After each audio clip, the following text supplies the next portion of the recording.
ముగ్గురు మున్సిపల్ అధికారులపై వేటేసింది.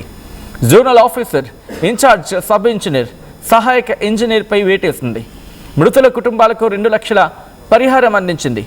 ఆ విజువల్ మీరు చూస్తున్నారు. కైలాష్ విజయవర్గీయ సదరు మంత్రి అక్కడికి వెళ్ళి ఆ నీటి గురించి ప్రశ్నిస్తే ఇదేం పిచ్చి పిచ్చి ప్రశ్నలు అంటాడు ఆయన.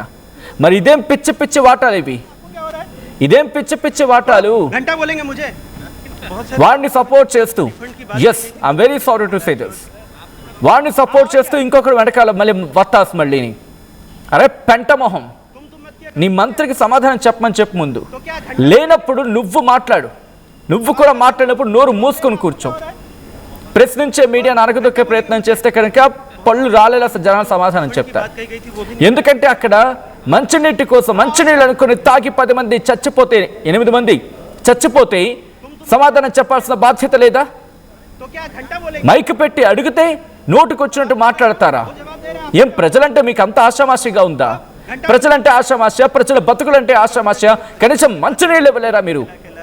స్వచ్ఛమైన సిటీ అని చెప్పి ముద్ర గుద్దడం కాదు అక్కడ కావాల్సింది, స్వచ్ఛమైన నీరు.